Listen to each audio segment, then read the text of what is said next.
bagong release na pera dito sa Pinas. So, yan yung mga ano.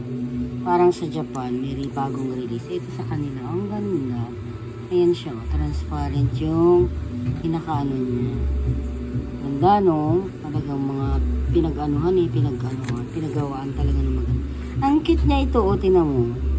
PSP nakalagay. Ayan, tapos, eagle lang nakadrawing. Eagle ba to? Ano to, Peg? Opo. Ito yung 100 piso. Ito naman yung 1,000 peso. Ayan. Ang galing. Parang may nakita akong gantong pera. Saan bang lugar yun? Saan bansa? Nakalimutan. Canada ba? Hindi ko alam. Hindi ko mapansin. Ayun siya. 1,000 bill. Ayan. Ayan. Mga ganun-ganun niya. Diba?